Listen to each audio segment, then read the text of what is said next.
Where is he? Where are you? Skull Rock. Do you know it?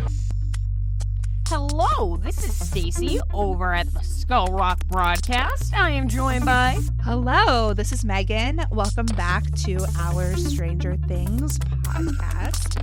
And yeah, welcome back. This is going to be a little bit of an interesting episode. We are here December 8th. What is it? Monday? Yeah, the days are blending together. It's December. We are going to just chat a little bit right now, but then we have an episode that we recorded back in August for you. And it is our episode that we recorded about our two favorite songs from The Crux. And we just never got it out because we were so in the weeds with the season 4 rewatch. We sure were. We were a little burnt out with that, I think. Just a little. But we got it done, and We got it done. That's the important part. So we wanted to get this episode out because it was a fun conversation, and yeah, we just were excited for you to hear it. But before we get into that episode, we just wanted to just chat a little bit, see how everything's been going. So how's it going, Stace? Hey. Isn't that funny? Because you guys are going to be able to hear Stacy and Megan from the past before season 5 came out. Yeah. So that's surreal. I was so hopeful. No, it's fine. We had a group therapy. Oh yeah. Speaking of that group therapy, I thought there was something you wanted to say. So, I'm not going to completely apologize, but I may have gotten a little bitchy and a little snippy because I was ready to pull a stone cold Steve Austin and open up a can of whoop ass on Megan's ass. But yeah, whenever you were like, well, leave my ass out of this. I'm just going to be talking about your ass. Yeah, you just enraged me as soon as you were like, oh, well, we're super fans. I'm like, they're dumbing it down. So no, if that was a preview of things to come, volume 2 and 3, we're going to literally annihilate each other. It's going to be Mortal Kombat. I cannot wait. I was editing the episode and I was like, Stacey, you were so mean to me. I was sassy. It was fantastic. We hope you all enjoyed it. We certainly enjoyed it. We had lots of fun. But I think Stacey's feeling a little bit better. Feeling a little bit better. Just in general. Day by day. But no, things are going great. I think it's like 18 more days until volume 2. Something like that. Yeah. Hitting on Christmas. So that should be interesting. But, I love that we did do this episode, and this was before, Joe dropped the bomb on everybody. He's like, surprise, Crux Deluxe. And before we got to do Barricade in New Haven, that's a young man's game, but that was fun. But these two songs that we were going to, talk about in a minute, they were near and dear to our hearts, and a lot of fun to just geek out about because this was like the year of Joe between, the announcement, the tour, us going to different shows. So a lot of fun, but we actually, this is a little off topic, we had a movie night recently. Oh yeah, hold on. I want to talk about our movie night, but just you talking about, our favorite songs from The Crux reminded me that Spotify Wrapped came out this week, which I know you don't really use Spotify enough to have like a Wrapped. I got a Wrapped. I did. What was your top artist, Joe? Joe, of course. Yeah. Please. Remember when they did that Spotify, like, who's going to be your headliner for 3 days at a festival? It was literally Joe. That poor man would have to perform 3 days in a row. I'm like, that's all I listened to on there, I guess. Whoops. Did you have any other top artists? Besides like playlists that like Brandy have made me from Motown, I think The Strike maybe. Okay. But I was like, oh my God, or The Police. And I'm like, that tracks. I was like, these poor artists, they're going to be working their ass off. But with Wrapped, it was Joe. And I think my number one song was probably the song we're going to discuss. Well, that's my favorite. I was going to ask you because Joe was not my top artist on Spotify Wrapped. I'm ringing the bell. Shame. But How is that he was possible? everybody who has been listening to this podcast Yeah. all year knows how that's If possible. it looks like a duck, yeah. They actually had this really funny like visual representation of your top 5 artists like having a race, and it was like they were all just chugging along, Joe's getting out front, and then this little purple circle comes out of nowhere and blasts down to the finish Just- line. Punches Joe in the throat. But you know, Hotel Mira kind of like wiped the floor. My listening age was 83, though. That pissed me Oh, off. mine was like 74 or 76. Like, the hell was that about? I don't understand. I think for some reason Joe's music, and I guess Hotel Mira too, is like, I don't know. Like, I guess I that's know I what listen they're to like playing in the nursing homes. like I listened to like, you know, the Beatles and stuff like that. Was my number 3 artist was the Beatles. So it's that like tracks for you. I kind of get it, but what I was gonna say is Joe was my number 2 artist, but my top 3 songs by Joe were not my top 3 songs in general. Actually, Basic Being Basic was my number 1 song. Mine too. I'm not even kidding. That's because we were like, We were I'm gonna say it. We were hard back in January. I know. So that it was the first new song that came out in such a long time. We were listening to that shit on repeat, like over and over and over. And we're trying to like decipher the little like, you know, trailer and teasers he's doing. And I'm like, he walked by a doorman. It's going to be called Hello Doorman. And you're like, you're a fucking idiot. So mine was Basic Being Basic, Back on You, Charlie's Garden, which kind of blew my mind, Link, and Flash Mountain. okay, that tracks. What were yours? But so it was Basic Being Basic. Delete Ya was the next one, which makes sense because that was also the second single. Mhm. So we played that a lot. And Yep. then my third Joe song was the song that I talked about on this episode. So Ooh. Egg, yeah. Took me some warming up with Egg, but once I heard a saxophone, I was sold. But mine was Back on You, you know, because I love leaning on my friends. I love it. But yeah, Link, something about Link, man. Like, it was a lot of fun. I definitely re-listened to a few of our Joe mini episodes. We had a lot of great guests. It was just so much fun, us interpreting what we thought they were about and chatting with fellow Joe fans and being able to report back on concerts and shows we went to, either together or separate.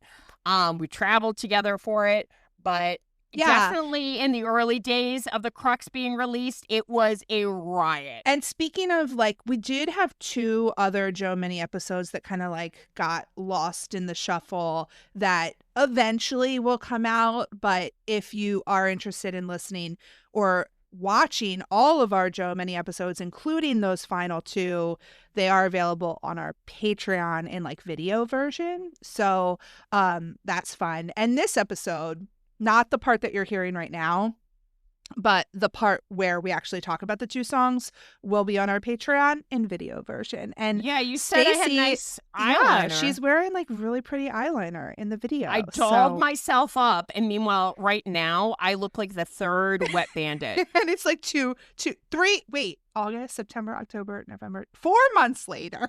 How quickly the effort fades. Man. But, speaking of Patreon, can we do our shout outs real quick? Yeah, Okay. can you shout out and give a little razzle-dazzle to these special people? Yeah, so we appreciate you guys so much, especially just like at the end of the year here. Just like thank you for Guys are the kind of best. hanging out with us and just supporting the show. We had a couple new Patreon members the past couple weeks. So thank you so much, Max, for joining.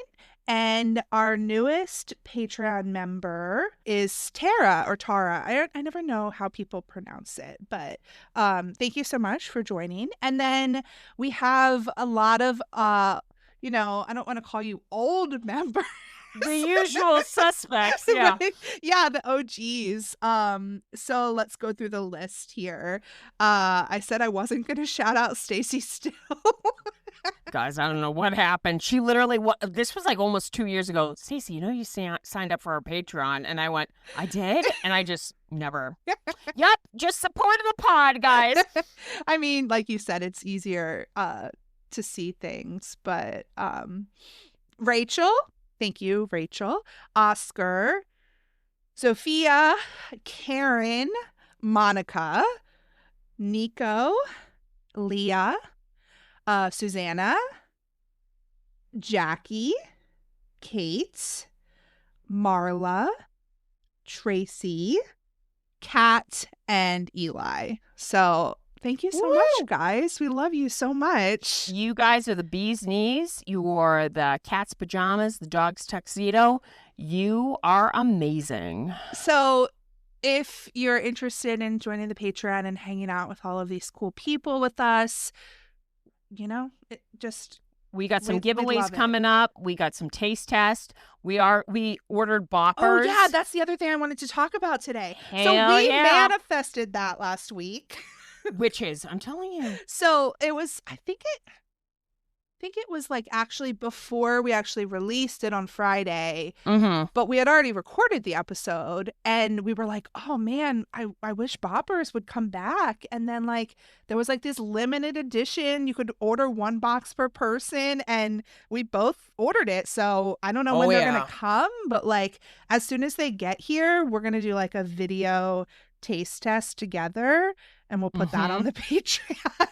That's going to be gold, guys. Get ready. Usually Stacey does the taste tests on her own, so I'm going to get in on it this time. But I'm super Get excited to try the boppers, but then also we talked about maybe like making them because you can like there's like recipes for them too. Mine are going to come out looking like turds. That would be really fun to do like a video of too. How did Stacey's house burn down? She's making boppers. Yeah, so that'll be fun. Was there any other like stuff that we wanted to talk about that happened this week? We watched a Oh movie. yeah, let's talk about a movie night. So What did we watch? I was trying to figure out if I could bring Charlie into this conversation. Oh my Lanta. We'll leave him out of it. We watched The Great Escape. Yeah, we did. So I had been wanting to watch this movie since like we talked about it with our season 4 deep dives. Because you cut me off before giving like a big spoiler away. 20 feet. Whoops. I almost said that. Is that which what the you were most gonna? tense part. That's what you were gonna tell me, that it was like they're short or They're short. Spoiler alert, yeah. Yeah. Whoops. Guys, I mean, the movie's really old. No, Like, no context, so it's fine. Yeah. You don't know what the hell we're talking about. Cut to everybody they know. They're like those spoiling sons of bitches. But yeah, my mom had loved because it's the same director and like kind of the same cast. They did Magnificent Seven and then they did The Great Escape. My mom raised me on classic movies and I remember watching it live with her and literally edge of my seat, palm sweating, like dry heaving before I knew what the anxiety dry heaves were. And I was like, that's what a classic movie is all about, that has you that like immerse. So when they were talking about it when Hop was in prison, I was like, oh, so I brought it up. And I'm like, Megan, have you ever seen it? And you luckily cut me off and you went, I might still want to see it. And then what happened? Yeah, because Dimitri talks about like Steve McQueen, the Cooler King. I kept like imagining him saying the Cooler King in his like Russian accent as we were watching. But Steve McQueen is the actor, I found out, that played the Cooler King. He had an actual name, you know, in the movie. But then in season 5, there was like direct references to the movie, some of which included dick jokes. What are we, 12? Which I think Stacey should love, but she has like a mental block against everything with season 5, so she hates them. Yeah, because you guys know my humor. It's either pee-pees or poo-poo. It's bad. Yeah. Like, it's either about dicks or bathroom humor. Farting. So many fart jokes. I actually brought up yesterday to my friend Brandon, Melissa's fiance, and I went, I'm sorry, the dick jokes? And he was like, since when are you heard about that? And then he goes, that's how those like 14, 15-year-old boys talk, Stacey. And I'm like, I'm sorry, the whole soft and hard thing took me out. And he's like, shut up. But this they is how talk you know about that Stacey has this mental block against season 5. yeah, that everything. Things that she should think are hilarious, she is hating on. You know somebody's going to like fart on camera. And somebody said, like, Derek's going to fart and take out Vecna. And I didn't even laugh at the meme. I was like, this is bad. I'm jaded. It's so I'm bad. jaded. But we're working on the recovery. But what did they mention? Like, what was kind of the whole joke? Tom, Dick, and Harry are the three tunnels. And Robin makes a reference to the movie because they decide to like use the tunnels, and Dick is in the bathroom, I think. How fitting. And so she's like, personally, I like Dick. My eyes roll back in my head. Megan's in Maryland fucking cackling. I was a little before you because you guys had technical difficulties. Oh. To wave a crystal around. So so they decide to like tunnel in to the bathroom or whatever. But in The Great Escape, they're in a Nazi prison camp and they're tunneling out of the prison camp. And I told Stacy that like the whole Nazi prison camp vibe was like that era. It reminded me of like The Sound of Music, like that time era. Yeah. And then she looked it up and it was like made like a year or two before or after The Sound of Music. So They were the big baddies, you know? yeah. And it's like a 3-hour movie, but you know, with the Dude. Stacy commentary, it flew by. Like There were a few times that I think it was like them having to like walk around the prison camp, and that it's like a bunch of Englishmen and Americans that are caught that are soldiers. And I literally went, oh man, walking like that in circles. I don't know. I think I'd have like an accident. I'd shit myself. That's literally what I joked. And I just hear the longest pause because we were on the phone. She goes, Stacy, you should get that looked at. That's not normal. I don't think that's normal. And I was like, oh, she's already done with me. But, you know. Yeah. So I liked the 4th of July celebration with the That was great. moonshine. I was love that we great. were like, what are they doing with the potatoes? And then we're like, oh, vodka. Yeah. I loved the baseball that he threw against the wall. Like that How was irritable would yeah. that be? and just him walking back into camp every time after like He's like, I'm what? back. And there were 2 characters that were my favorite from the very beginning, and I don't want to What were their spoil it. names? I don't want to spoil it for anybody, but you know, maybe I got my happy ending with them. But She was rooting for them. their names were Danny and Willie. She lost it. I'm doing a podcast with a child. I didn't know what his name was until like almost the very end, and Stacy looked it up, and I laughed probably Died. harder than this was also at like 1 a.m. because we Yeah, it was started getting this movie It was really getting late. But I was like, his name is not Willie, but apparently it was. I love that. I thought I was going to blow your mind that Richard Attenborough was in it. So I'm like, that's the old dude from Jurassic Park. And this is when I knew you were getting tired, both physically and of my shit. I was like, Betty wishes he had a triceratops to jump onto and ride away, and just silence, guys. I was met with silence. And I'm like, we have to make this a tradition, movie night, because it's fun showing Megan new movies. But I went, now you know all these little references. Yeah. And that's a long movie, but what would you give it out of 5 Demogorgons? 4?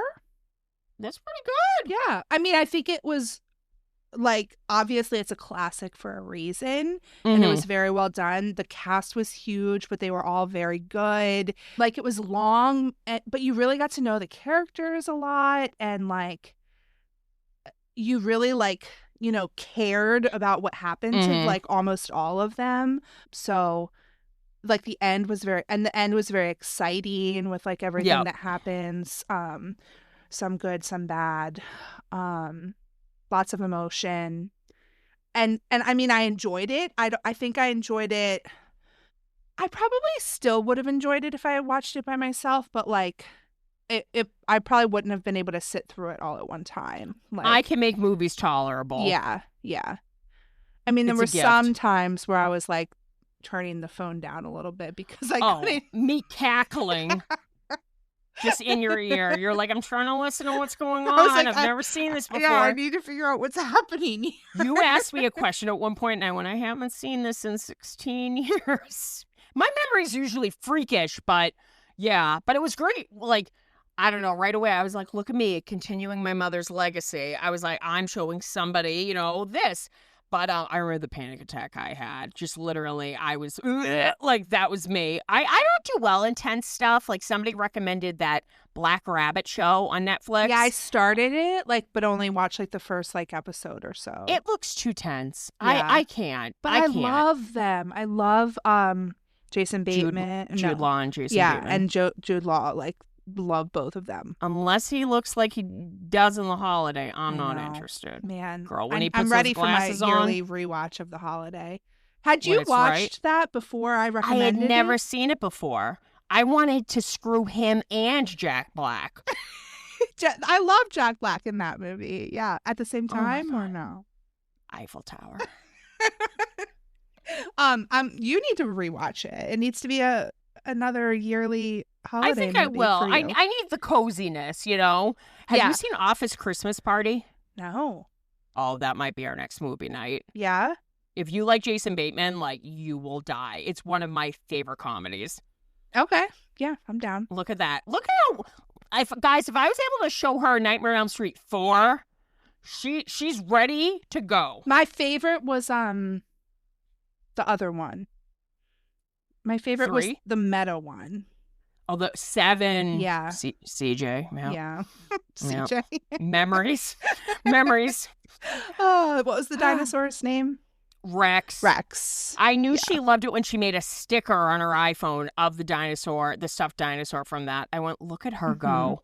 So But proud. movie nights with Skull Rock Broadcast, I guess, can need to continue to be a thing for sure. They really do. Because that was lots of fun. And yeah, we're excited for you to listen to this. So Yeah. So, get ready. I'm going to be discussing Back on You. You're going to be discussing Egg, and we're just going to be geeking the hell out. So, the year of show 2025. And just to give you a little preview, because we have a plan now. I know last week we did not have a plan, but we have a plan now. We are going to do our yearly Wrapped episode, which did we do that the first year, or was it just this past year that we did It was this past year. So speaking of Spotify Wrapped, we did Which, guys, I just realized Yeah. that earlier. I went, that's why you called it that? And she went, yeah. And I went, oh, I thought it meant wrapping paper. I'm an idiot. Yeah, Continue. so next week will be our Skull Rock Broadcast Wrapped, where we will recap our year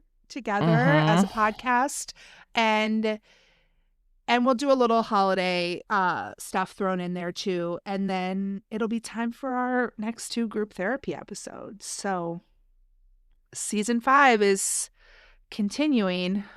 Yes, it is like a freight train. And then no matter what happens, we have lots of fun plans for We do. next year as well. So stay with us. All right, let's get into it. Let's get into it. All right, I got You it. got it. We're gonna Yeah. have a Joatini. What? I know. Right away, cappuccino, Joachino. And I have a Joe Chino? Joachino. Man, forever trying to make a pun, but just failing miserably. Yeah, no. All right. We got the Show everybody for the video So- app. we got the Joe Dark Matter coffee. I ordered some, and then our friend Eli sent us some cans, so shout out to them. And Yes, this one's from Eli. Thank you, Eli. Eli's the best. And we they're from Dark Matter Coffee. And it was during Joe's pop-up event during Lollapalooza weekend, Room 29, where he made a little cameo, which I loved. And it looked Yeah, that like was cute. a really good time. Shout out to my friend Kayla. She hooked me up with a lot of sweet merch. But these cans were a must. They just scream They're summer. so cute. Look, we got the Yeah. Gap Tooth Smile Apple. We got the Joe, which looks like the Dole Yeah, I love it. thing. Adorable. And we got the little Crex Mouse. I love it. So cute. Now, are you a big coffee drinker? Yeah, I love coffee. I drink iced coffee all the time. I already had iced coffee this morning, And I've not eaten anything today. And it's Oh, 1:30 p.m. So this we're episode gonna is going to be so destroy fun. you. Yeah, we're gonna destroy Megan's stomach. I literally had I was telling Megan I had a bad reaction to a bad Philly cheesesteak. Apparently I'm allergic to mushrooms now, and I was like throwing up. I went to urgent care throwing up whole mushrooms. Everybody thought I did magic mushrooms, and I'm like, no, I'm old and boring. I had bad food poisoning. So like I really shouldn't be drinking coffee on an empty stomach, but you know what? Till the wheels fall off. Ready? Let's crack these open. And I got to take a little sip because I haven't actually tried it yet. You're gonna raw dog it? Yeah. Yeah. Oh, it smells good. Okay. Yeah. I could drink this. Like, Just raw? mhm. So, Psychopath. yeah. It's No. good. It's smooth. But I'm not going to.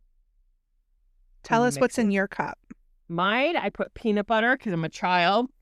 Lactate milk because, tummy issues. A little bit of sugar and a lot of melty ice. What about you? You're gonna be like oatmeal. No, it's stevia, which is my like sugar substitute of choice, and almond joy creamer. All right. Cheers. Cheers. It's good. That was just the flavor of creamer that I happen to have in the fridge. I like to buy all the fun flavors. It tastes like Chicago. I didn't have any ice though, so Really? yeah, I haven't made any. All the ice cube trays are empty. That's the one good thing. My fridge makes ice. Yeah. But fucking Billy, he came over once and he was like, that's really loud. He did something to the fridge and now like it randomly makes ice. I can't figure it out. Oh, mine is supposed to make ice, but it's been broken since we moved in and I just never fixed it. Hashtag 30s priorities. It still makes noise like it's making ice, which is just great. Like, So I have this problem like late at night when I FaceTime my friend Melissa. She loves true crime. And I'm a pussy and I live with a little toilet one dog that would probably lick my, murderer. So like I'm sitting on my couch and she's telling me these horrific freaking true crime stories and the ice maker will make a noise and I go like, stop it, Melissa, you're freaking me out. So she's like, don't you like horror movies? I'm like, yeah, but this is real. So she suggested a podcast to me about a horrific crime. I won't get into it because we're going to keep things light. And I'm like, okay, because I usually like fun podcasts. So I'm going on a donut adventure up to New Hampshire. Shout out New Hampshire Donut Company. And literally, it's like the most horrific details of a true crime case. And I went, no, the coconut milk is off. I'm changing this. Absolutely not. So, yeah, I'm a scaredy cat at night. So when the ice maker makes noise, I'm like, this is it, Quinn. Like, I literally have a pair of scissors on my coffee table just in case somebody comes in. that's your weapon. That's my weapon. So when somebody has a shotgun aimed at my head, I'm gonna have my pair of scissors and be like, eh! So this is good. I love iced coffee. It's good. Have you ever listened to Serial? No. Serial. I feel like it was like one of the OG like crime podcasts, and it was the first season was about a case in Baltimore. So it's Jesus. funny. But like everybody was listening to it, and it was like a murder, but like the guy who is imprisoned for this murder like says he didn't do it. Like they were in high school at the time, the girl and the boyfriend, and like he says to this day that he didn't do it. And like so and there's it no was DNA like evidence or anything? I don't know. I forget. It's been very many years since I listened to this, but it's like fascinating, like the podcast. I love true crime during the day. During the day, I'm a sleuth. Okay, I'm Sherlock Holmes. I love all the memes after OJ died where it was like, R.I.P. OJ, you would have hated door ring cams. Like, Yeah. literally, I live for that shit. But as soon as it literally gets dark, I don't like haunted houses, me of all people. I freak the fuck out. I am flight instead of fight. And I told our friend Brandy this. I'm the kind of person that would scream every man for their fucking selves and I would run for it and leave everybody behind. I'm fat, but literally I will take off like the fucking Flash I will literally be like the T-1000 from Terminator 2, chasing John Connor. I will literally, it'll be gone. You'll just see a red headband left behind because I am that fast. But yeah, I do love a good true crime, but like this was a true crime real quick before we get into our episode. I remember seeing a Dateline episode because it was about a missing kid who unfortunately found out died. And I watched it with my mother back in the early aughts. I remember my mom went, that kid's dead. And I'm like, Jesus, Mom, like have a little hope. The kid's dead. So like, it was nice that like after all these years, I was like, oh, there's closure. But like DNA, like I became obsessed with the Idaho 4 case. And like I was living for those like victim like statements where they just ripped him apart and stuff. Living for this, but like I shouldn't be watching TikToks of this shit of them being like, this is how he broke in late at night with fucking Quinn, who's the size of a toilet wand, being like, I love everybody. Yeah. Like, how much of your algorithm is true crime now? it's so bad. I was explaining it to Billy. I literally went, I don't know how TikTok works with the algorithm. So I go, it used to be all Joe Keery videos. Now I get 7 graphic true crime videos, 1 Joe Keery thing of him humping the air, and then the rest is all like really graphic true crime shit. I'm like, this needs to stop. I've been, speaking of TikTok, on TikTok more than I've ever been in my life. Yeah, you have. Yeah. But literally just watching Hotel Mira, aka Charlie, the lead singer, who is on TikTok all the time. Before we talk about Joe, what is your favorite hotel? Miram? Mira, Mira. Yeah. What does that stand for? It's What's that? just a cool name.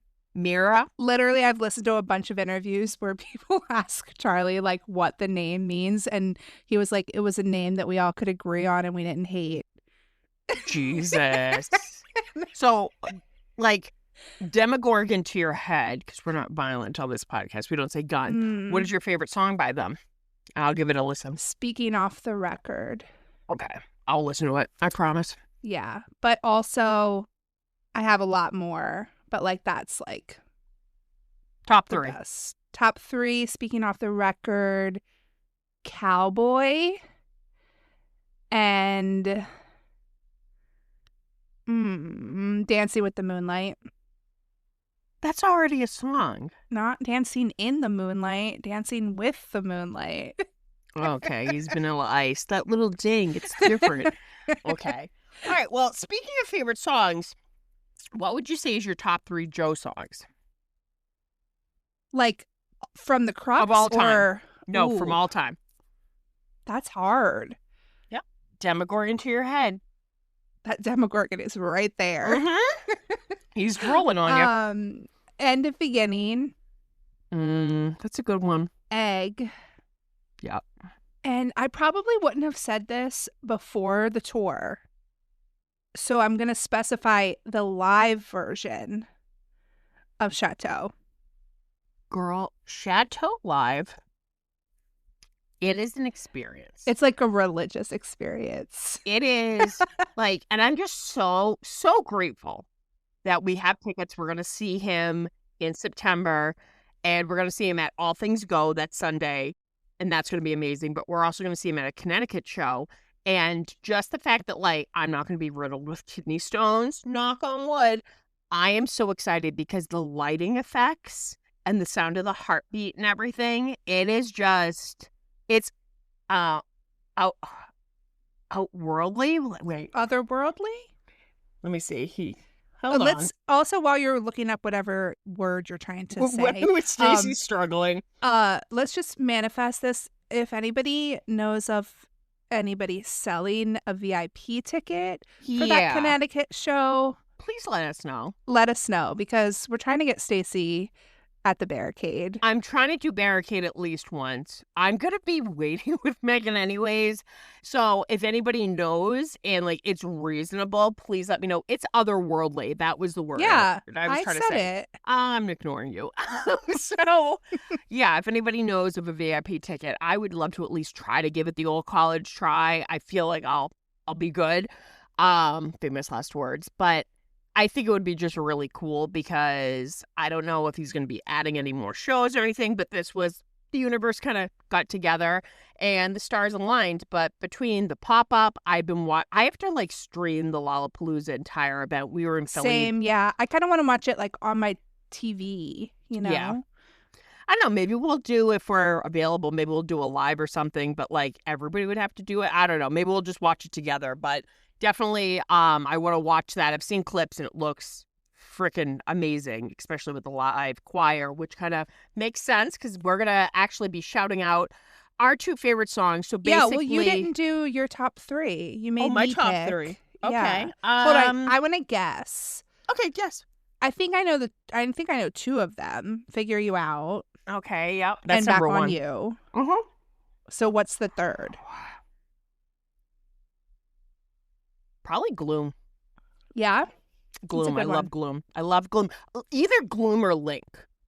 Yeah, I 'Cause love feel Link like both too. are kind of on the same wavelength. And when we did, I think Kayla was actually for that episode where we kind of like dug into Link. That was a ton of fun. But what we decided is what we're going to be kind of like cruising on into is our season 4, where we're going to be obviously covering season 4 of Stranger Things. We're going to get some deep dives, some really cool themed episodes coming up. But what we kind of like wanted to let you guys know is not that we're done doing mini Joe episodes, but this was kind of like the spring and summer of 2025 was the era of the Back on You Another Bite tour. And Yeah. we're obviously going to be recapping a lot of stuff. We're going to want to talk about the festival and the Connecticut show and stuff. But we really want to focus on our coverage of season 4. And obviously season 5 is coming down the line fast and furious. Yeah. So It's a pretty packed schedule to get in season 4 before season 5 comes out. So we're trying our best, guys. We're trying our best. So we have a lot of fun things planned. We've got some really cool giveaways coming down the line, a lot of cool Patreon stuff that we're going to be giving away, and special exclusive videos and stuff. Lots of taste tests, people. Get ready. yeah. Woo! I think it was Jackie was like, the Patreon membership is worth it for these taste tests. And I was like, The fucking Exactly. cover photo of the video you chose for the Joe coffee. because I don't pick the cover photo. I just like let it automatically like pick. It's I so looked bad. deranged. I was like, oh man, if I get hit by a bus, that's my eulogy photo. But anyways, we're not forgetting, because there's still many songs and many deep dives of his songs that we want to do with And many people that we wanted to chat with. Like there's other people we didn't get to talk to yet that I know were excited to chat with us about Joe stuff. So it's not forever over, but yeah, we're going to be capping off our season 3 with our 2 favorite songs from The Crux. But I think once things kind of settle down, obviously this fall, this winter, we'll definitely go back to the mini Joe episodes. So they're not over, guys. Don't think we forgot about you. But we just figured this was a nice way to tie things up before we kind of segue to our season 4. Yep, exactly. So we're so excited to talk about 2 of our all-time favorite Joe songs, which for me, and the ones from The Crux. So for me, that's Egg, and for Stacey, that's Back on You. Do you have a can of whipped cream in your hand? I'm sorry, what were you saying? Guys, the video version is on Patreon, so you might want to check that out if you're listening welcome. to this. No whippets. I'm going to be a good girl today. Oh, stop hate chewing spitting out the ice. It hurts my teeth. All right. Okay, not editing any of that out because Nope, that's all in there, guys. You guys can see me spit fucking ice out. I'm sorry. Your favorite song, which I must say, first of all, at the listening party, so I was like giving Joe kind of shit for naming a song Egg. And like, I guess there's on the Nylon like interview, they talk about how he did an interview, and when they sat down for lunch, he like ordered deviled eggs for the table. And I'm like, oh my God, we are on the same wavelength. Like, That is a killer appetizer. So Whenever you say on the same wavelength, now I'm always just going to think about the spectrum.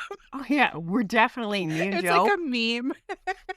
We're still We're on on the the same spectrum. wavelength. That wavelength is called the spectrum. That's why, like, I died when we left the ice cream social. You were like, man, I and Jill were vibing with you. And I'm like, we were all tap dancing. Like, that is 3 people severely on the spectrum just vibing, man. So, yeah, that wasn't just me being charming. But no, definitely, you told me about Egg. And I was like, right away, you were like, guess my favorite song. And this was when you went to New York and just did the listening party.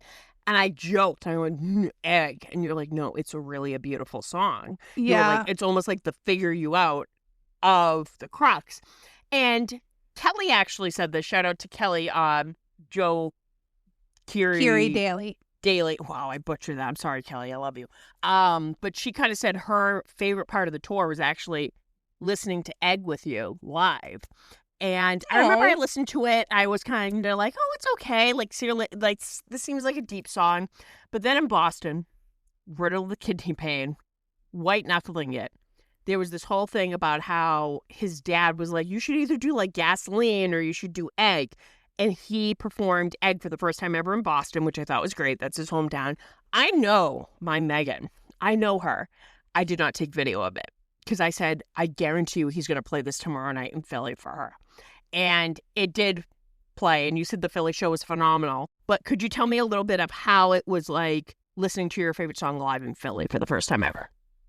Yeah, it was great. I was, I mean, I feel like I've talked about this before a little bit, but I guess maybe on our like episode where we recapped the tour, but it was a very emotional time in my life and I was kind of a hot mess. But, so and even like when we went to Denver, I felt like the whole time I was like, is he going to play Egg? Like, is he going to play Egg? And I kept like, it almost felt like they were looking for the right moment to like play it. Like they were kind of trying to feel out when the right moment to put it in the set list would be. 100%. So when they played it in Boston, I was like so emotional about it and like a little jealous, but I was just like, okay, well, it's finally getting played. Yeah. So hopeful that I would hear it the next day. And then when we were at the venue in Philly, waiting outside all day in the sun, I heard it during sound check and like almost cried.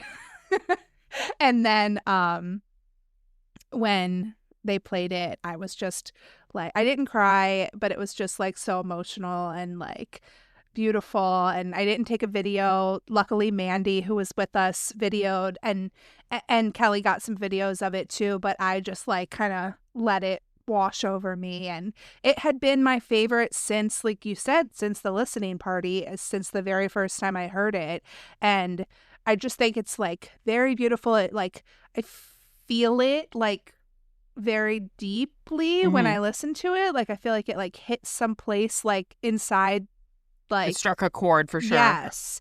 Yeah. So it was very cool to get to hear him sing it in Philly. And then and then I also heard it, you know, at the Brooklyn shows that I went to also because he kept it on the set list. Yeah. So that was really cool. Hoping you know what was my favorite on the set performance of list. it? Yeah. What was the name? It was like he was in Europe. I remember like I accidentally streamed like the metal show. It was like the end of June. What was the name of that festival? Hurricane Festival? I want to say that was it. It was one of those festivals in Europe. First of all, he was wearing like that white sleeveless like shirt that has like a novel cover of it. He looked amazing. But he was like, I don't know, the crowd was a little meh.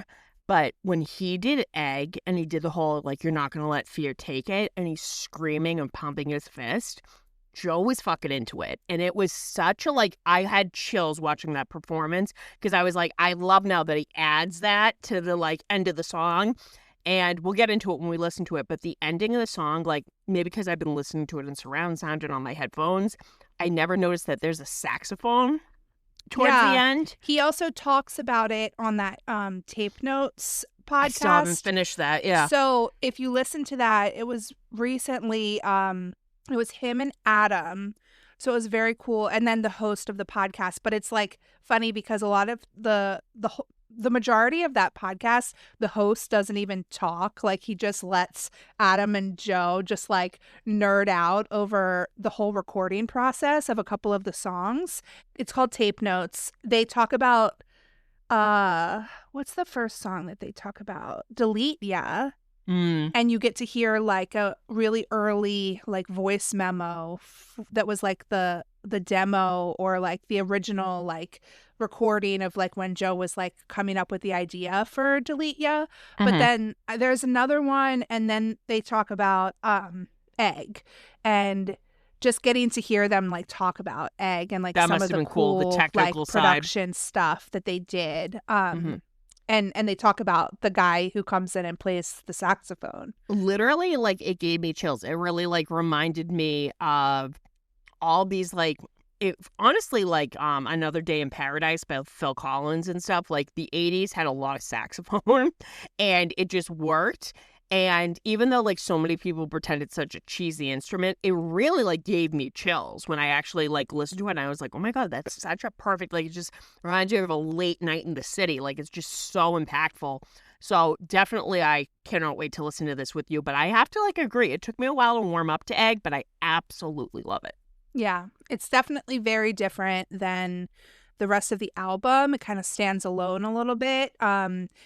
I think I talked about before how it's like the middle of the album and it's kind of like that turning point, like narratively. Yeah, so it's cool. It's a cool song. Do you want to listen to it with me? Yes, please. All right, let's listen to like the first half. I'm an asshole, and I made Stacy listen to Speaking Off the Record by Hotel Mira. Right away, she was like, I'm going to show you something. And I'm like, okay, but I'm a supportive friend and I downloaded the song, so look at me.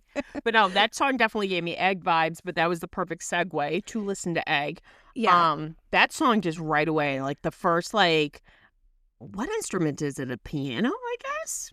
Yeah, I don't know. Two people that know zero shit about music or instruments. Just like, it just hits you right away. And you even said it. You were like, it hits you like right in the chest. Yeah. It's like, and his voice too, it like starts off just like so clear and like rich, I guess. Yeah. Like, it's got definitely texture to it. Yeah. And that's why I've loved all these videos of them showing him performing in 2022 at Lollapalooza. And then him now, like, there he was in the disguise. And he sounded great, but, like, just you can tell how much hard work he's put into his voice with vocal training and his range and the strength to it. But right away listening to Egg, you know, what I'm interpreting out of it is maybe it's about going against social expectations and the norms. And as him as a celebrity, you know, he's in the spotlight and it's almost you have to be a certain way. And it's him kind of like breaking out of this shell of what maybe the media or Hollywood or the industry or even a partner, a romantic partner or friends want you to be. And he's trying to kind of almost break out of that mold, I guess. Yeah, it's very haunting and like almost unsettling. And it's like the lyrics, like I feel like the music itself is kind of what drew me in immediately. Exactly. But then like some of the lyrics that I remember hearing like the very first time that I listened to it were like saw me through the eyes of the world.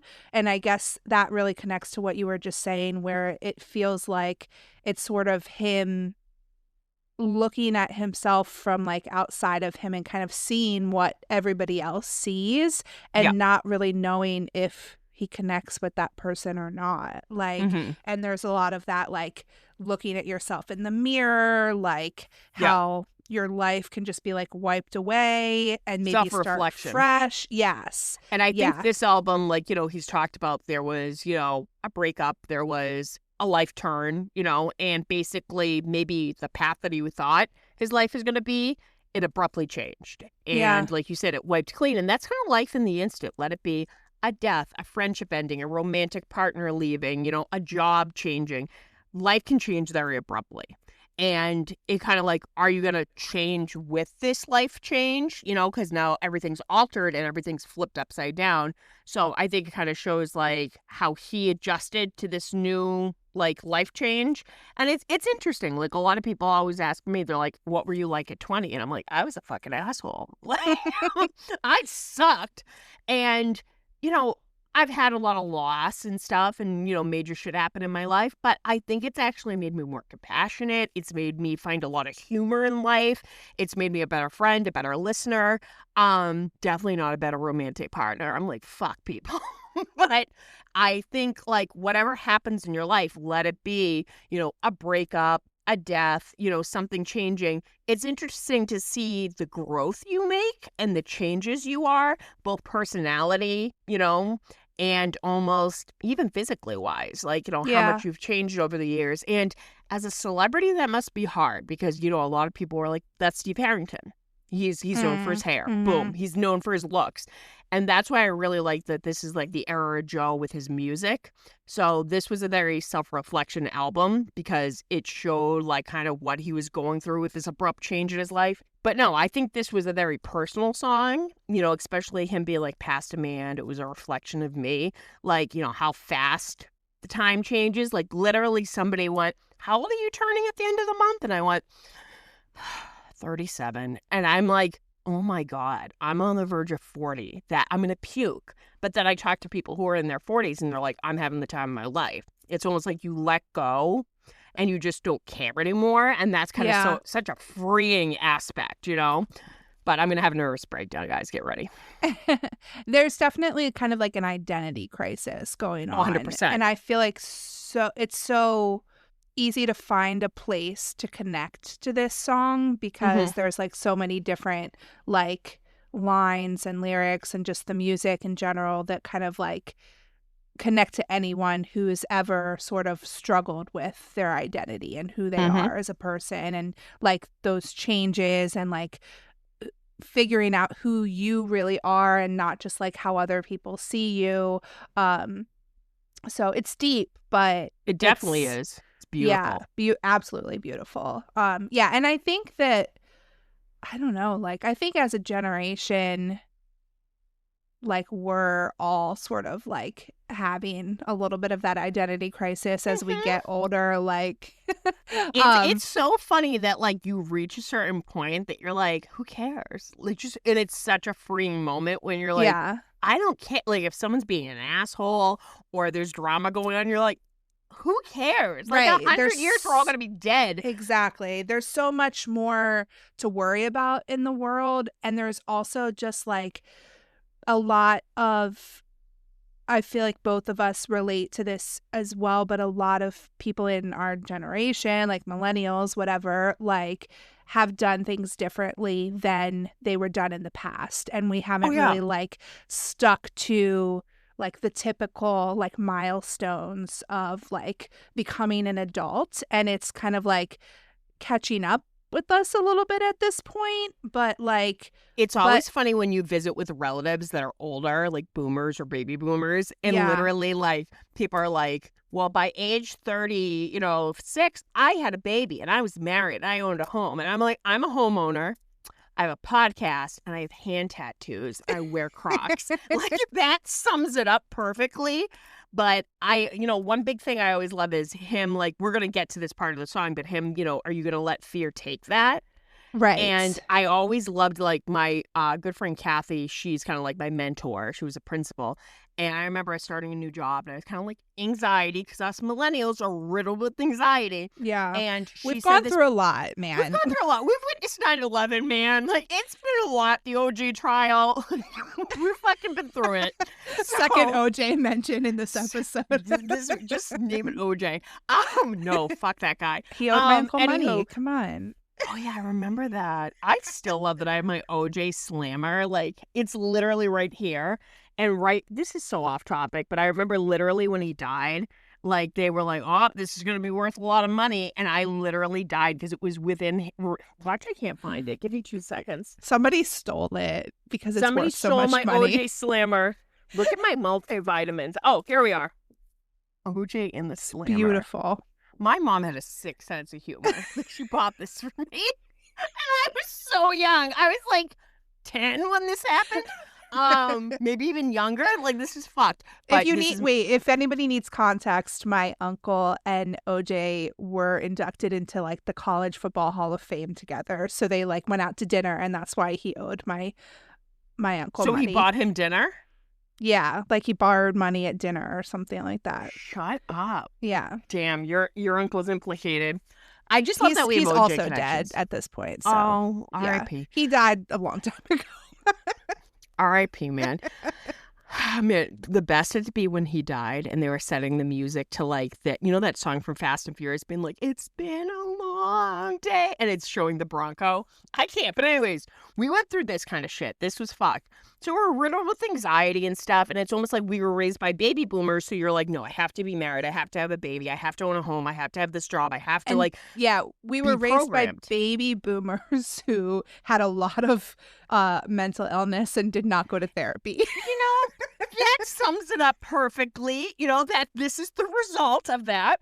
And, you know, you weren't allowed to talk about your feelings. That was simply it, you know. And I remember, like, my mom once talking about anxiety, and she's like, it's like an elephant sitting on your chest. And I'm like, what the fuck is that?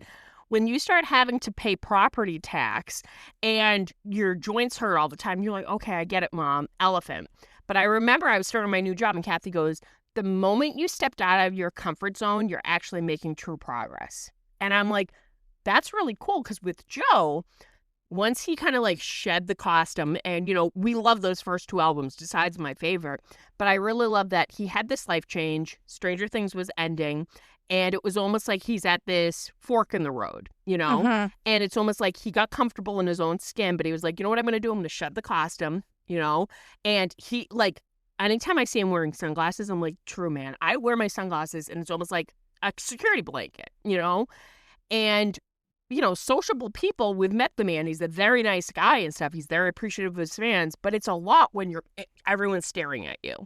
And I love that he shed the costume, he shed this security blanket, he's on stage, and he's doing something that he's never kind of done before, but this is a passion of his. And it's almost like he stepped out of his comfort zone, and now look at him. He's a rock star, you know? It's amazing. Go, baby, go. Go, baby, go, baby. All right, let's listen to the rest. That saxophone, though. The way it like merges with the screaming, like it's so insane. It's beautiful. Like, literally, the saxophone, like, I stopped dead in my tracks. I think I was like doing chores, and I'm listening to it on my headphones. It was the first time I ever realized, and I went, that's effing beautiful. Like, that is just the screaming and just the lyrics. It's so beautiful. But the door slam, I agree, that scared the shit out of me when I first heard it. Like the first like 4 or 5 times that I listened to this song, that door slam was like a jump scare. Like, oh, yeah. I think I was talking to somebody who like was listening to it while they were driving, and they thought like something like fell off of their car. Yep. Like, It's like in Link, the siren. You're like, yeah. Is somebody what? after me? Like... But no, definitely I can see why this is your favorite. It's deep. It deals with some heavy subject matter, but it's sung beautifully. And it live, it is complete. It's an experience because he just gets into it. And I just love how he just screams with so much passion. You're just going to let fear take that, because unfortunately, fear will control you, you know, and you kind of almost have to overcome it in order to make progress in life. But it's an absolute banger of a song. Yeah, going through some of the lyrics, the first part of that next verse, like laying on her stomach, she was looking at me, like I just like love that part. Like I feel like it's very sexy, but like also it's very intimate and beautiful and vulnerable. And like that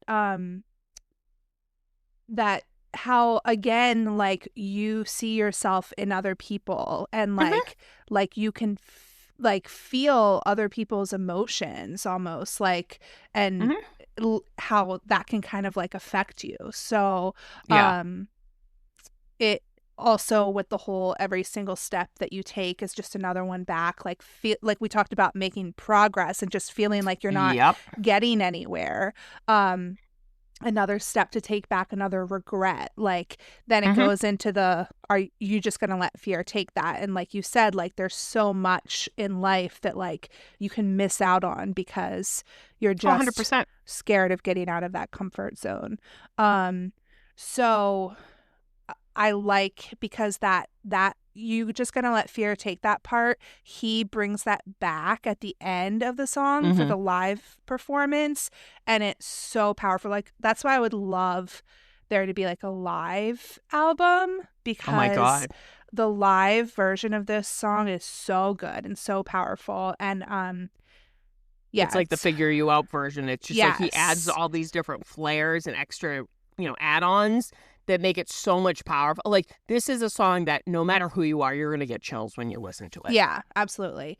And then also he's talked about how he and Wes, his drummer, both are screaming in this song. Like, so some of the Mhm. screams are him, but a lot of them are also Wes in the And didn't they studio. isolate those tracks and you listen to them? It's Yes. blood curdling. On the podcast that we were talking about, the tape notes, you can hear just the isolated like scream, and it's like insane. Like, and on this version, like it's just very like it works with that build so well.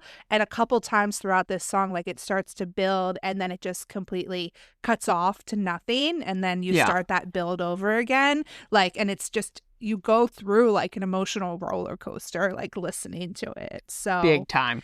Big yeah. time. Another lyric that I remember hearing specifically at the listening party was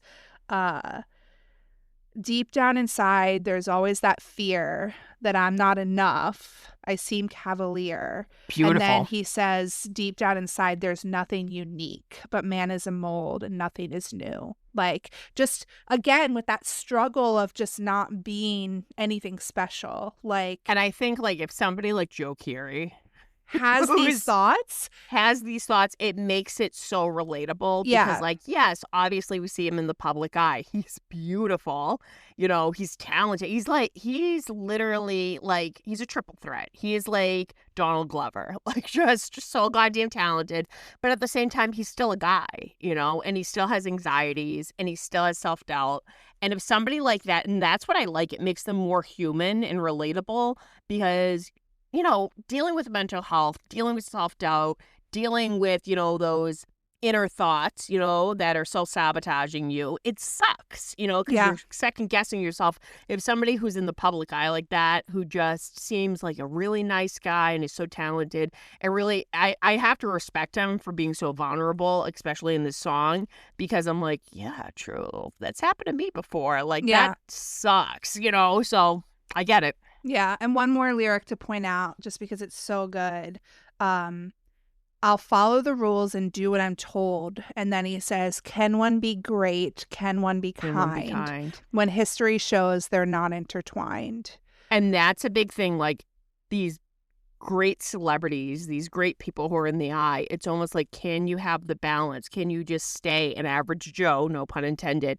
Can you still be kind and have a heart and let people in, but at the same time, reach your max potential? And I think that's such a powerful, powerful line. And just the crimson and gold, like those are beautiful colors, but it's almost like if you, all right, so one time in college, really gross, but I remember we were trying to make an omelet and we were cracking a lot of eggs, and literally one of them was like a stillborn chicken and like blood gutted it.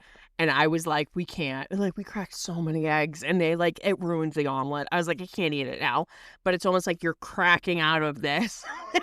You're the stillborn chicken in the omelet. Yeah. But literally you're cracking out. And one thing I have to really respect him for is during one of his early shows, I guess somebody came who was trans and they had him actually sign their hormones. Yeah. And he right away was like, no, absolutely. I get that, because I know a lot of trans people. They're like, yeah, you're breaking out of what's expected to you, this mold that you were born as, but that's not who you feel in your heart. So you're making this transition. And he's like spoken about it and stuff. People have brought trans flags and stuff, and he's very supportive of that community. And I think that's just so beautiful that so many people can relate who are going through these things right now, these, big changes. And Joe's like, yeah, whatever you interpret out of the song, and you can relate to your own life, go for it. And I love that he did that, because it's not right on the nose. Like, you and I are like, it's about anxiety and life changes. But then there's people in different communities that are like, no, it's about this, it's about that. So that really shows what a talented songwriter he is, that so many people can like relate and find different points and be like, no, this is what I interpret that it's and about. how they connect to the song. Yeah, 100%. for sure. All right. Well, thanks for talking about Egg with me. Love that. I think this is a good balance for this episode too, because we took it down pretty deep and then we get to leave on a high note listening to your favorite song. Bring in the choir. The choir is so beautiful. It reminded me instantly, and I know we've talked about this, it reminded me of the Rolling Stones song, You Can't Always Get What You Want. And there's this beautiful, I really recommend the movie to you, The Big Chill. It's basically about baby boomers that knew each other in college, and unfortunately one of their friends die, and they all have this reunion, and they play You Can't Always Get What You Want at the end of his funeral. And it's just all of his friends smiling. And right away I was like, just the choir that he got together. And then I guess at Lollapalooza, he had a choir perform, which I'm going to be sobbing during that. But there's this great clip, and it's a reel, and I gotta be honest, I've sent it to my sister this spring, my really good friend Melissa. A lot of my friends have been going through it, including you, and just a lot of life stuff being thrown at them, and it's heavy. And I remember literally I was like, okay, I know I don't shut the fuck up about Joe Keery, but this is the perfect reel where he's on a podcast and they ask him, what is Back on You about? And he kind of chokes up for a minute. And I'm like, no, I get it. And he's like, it's about people being there for you. And I think it's almost a perfect split. And I don't know if you agree with me. Half of it is about his family, his sisters, how he has this really strong home base, and how his sisters made him a better man, made him a better person and stuff. He was raised around very strong women. And then also as a guy who was raised by women basically and had all these sisters, all of his friends, especially in Chicago, and the boys from Post Animal and his band Joe, they kind of became surrogate brothers. And it's about your friends and family, this support system, your chosen family and actually your real family, and who's there for you during the hard times, I guess. Yeah, I love it so much. And I love how he also, I think it was the same podcast when he's talking about this song, it's sort of like that arena rock where he kept making strong arms, he's it's ugh, but about your friends and family. Yeah, it's we will rock you, but it's about your family. It's really deep. Yeah, it's so sweet. And I love that he's I used to say I never had a brother, but I can't say that anymore. Yeah, we haven't gotten to that part yet. I know, I'm jumping ahead. But I do love that he had his sisters. I had to Google their names, forgive me. Kate, Emma, Caroline, and Lizzie. And he said, I believe Lizzie is the one who has the cameo in Finally Dawn, which I think is adorable. They went out to Italy together, and she's in the movie. She plays his assistant. So she's holding an umbrella when he's dressed as the gladiator. Adorable. And he said that she didn't really sing on the album, but she did a lot of stomping and clapping and stuff. And I guess the girls, the twins, they didn't know that the song was about them. Yeah. So they were trying to keep it secret. The background vocals, but they didn't know. They hadn't heard the verses, which was really cool. And I think that's so great because they're on a lot of these tracks, especially Basic being Basic. You can hear them laugh. I love that he brought them on The Tonight Show with them. Yeah. And I love that he brought them in. And Caroline I always love because that lyric and end of beginning, enter Caroline, just trust me, you'll be fine. I got it tattooed. Thank you, Keery.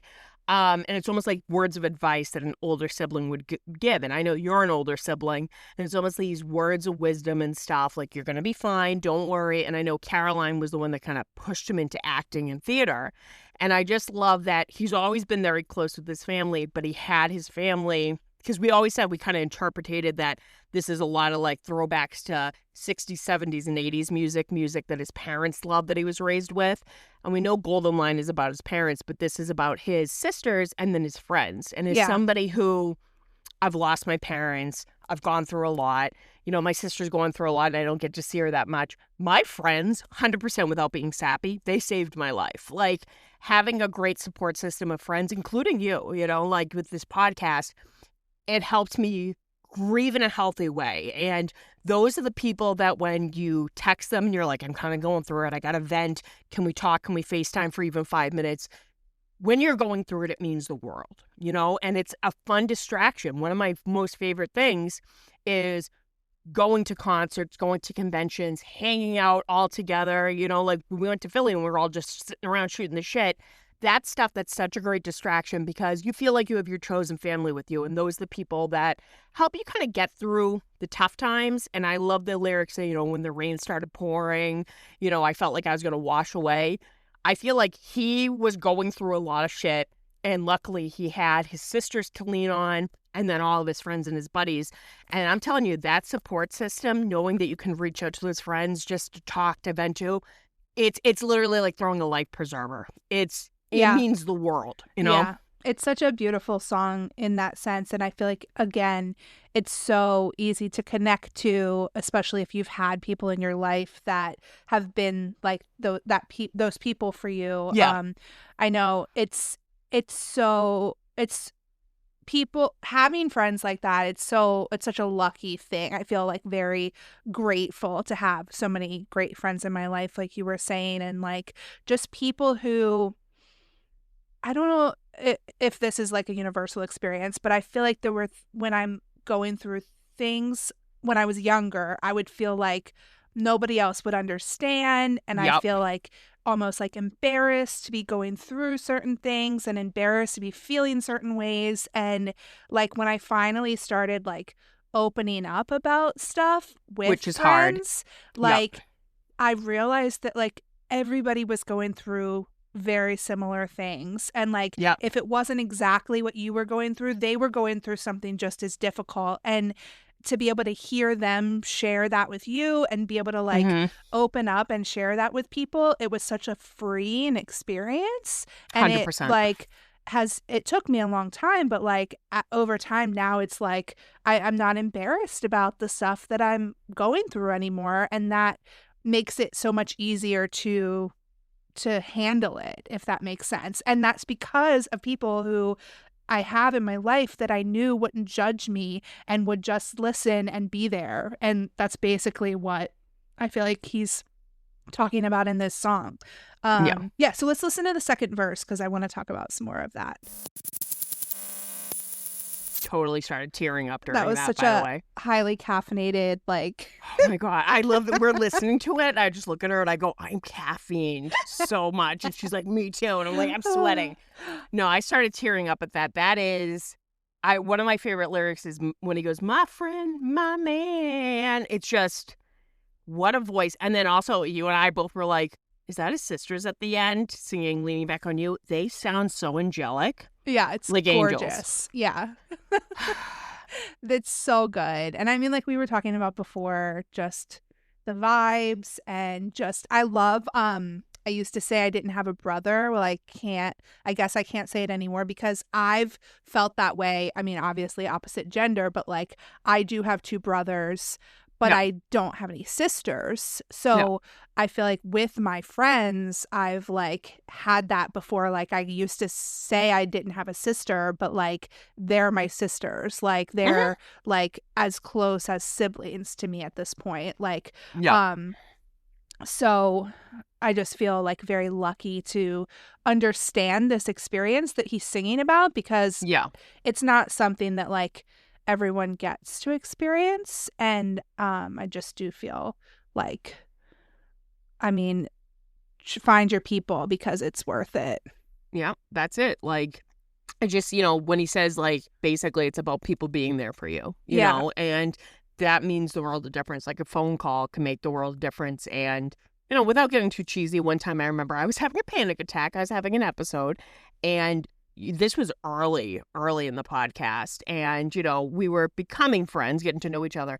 And I remember you literally called me up and you went, I'm not hanging up right now. I don't want to leave you alone. And I'm like, Jesus Christ, Megan. And I'm like, that's so goddamn sweet. But I've had friends like that, like when in Boston, Brandy, Andy, Jeanette, Casey, and Rachel, they were literally, even though they know I don't like to be fussed over, they were keeping an eye on me while I was passing kidney stones. But, just something like that, just, being there, even if it's a phone call and you're like, no, I just want to like not leave you alone right now.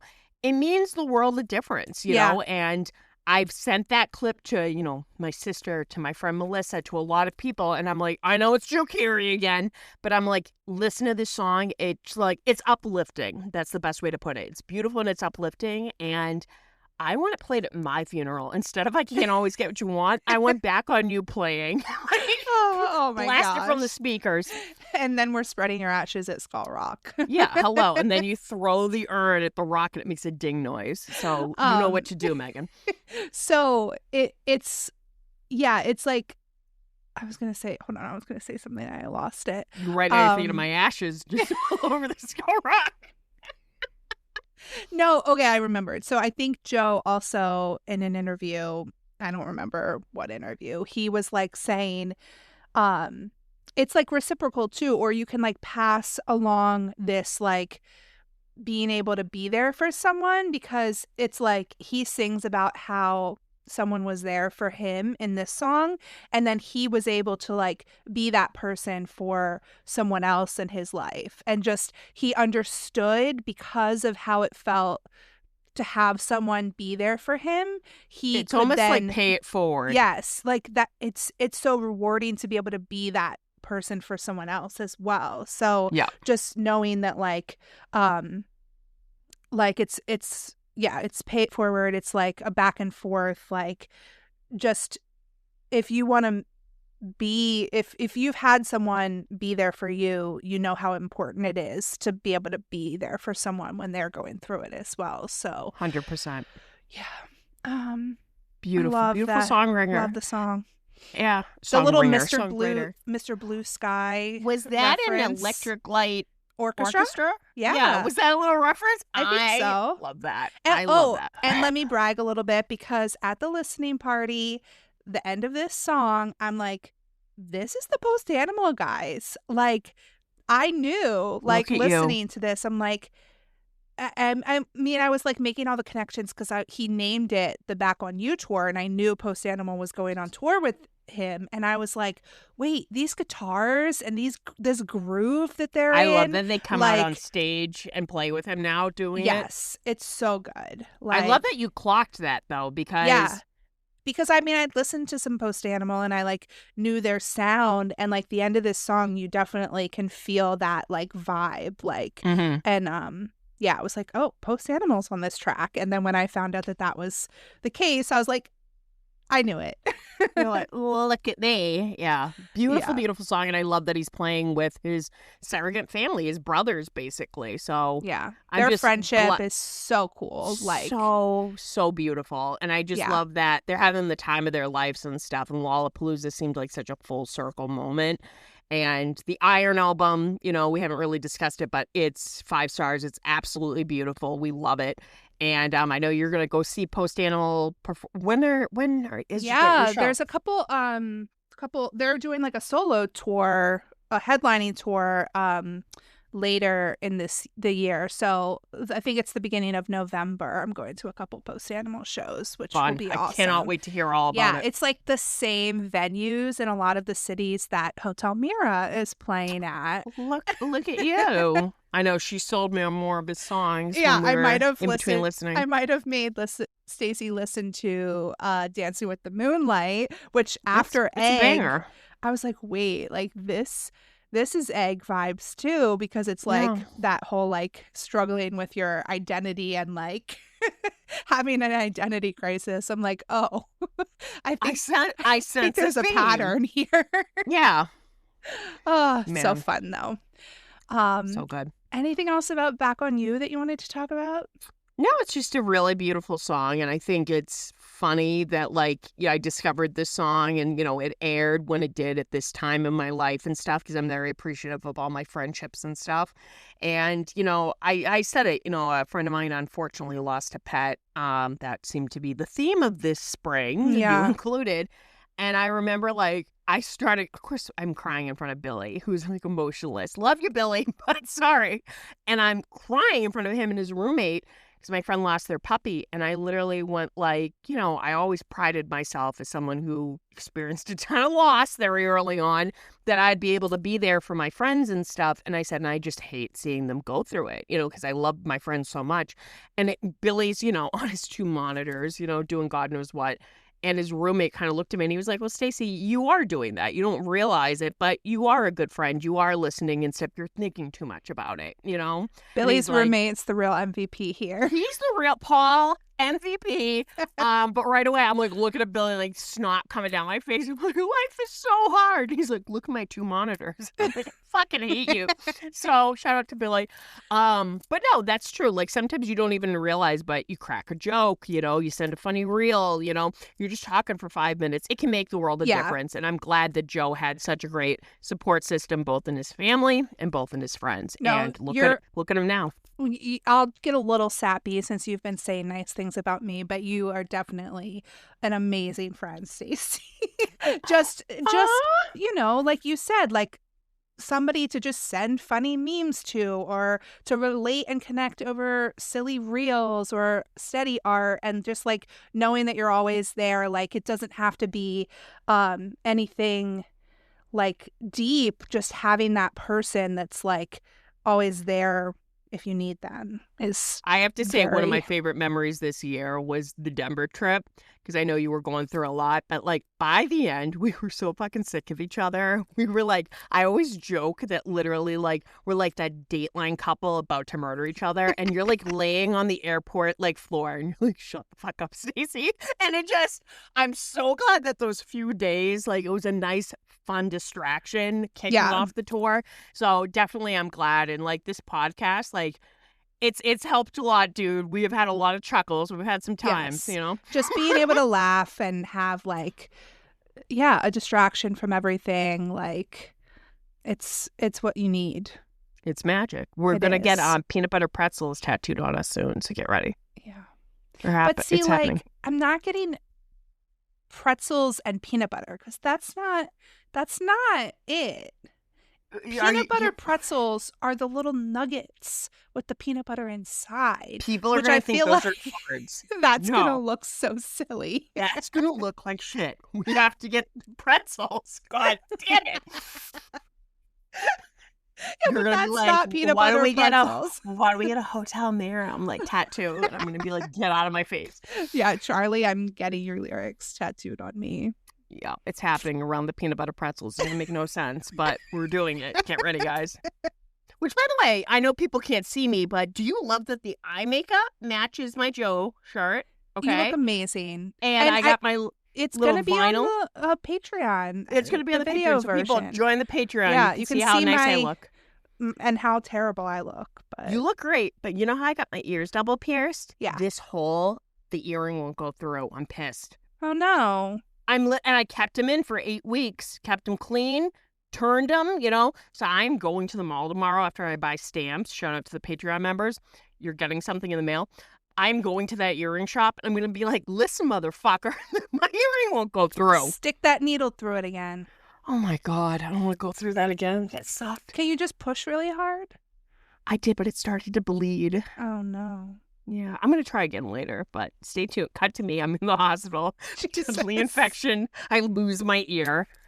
Please don't put that energy out there. Yeah, no, I can't. I really can't. But this was a ton of fun. It was a perfect way to cap off because I feel like spring and summer 2025, Back on You, another bite tour. We I have a know. lot It's that's kind of coming down. sad. Like I know that we're kind of wrapping it up. yeah, it's okay. It's not forever. We'll do another Joe bonus episode at some point. But Yeah, we have some it fun is like ideas the planned. end of an era, but Yeah.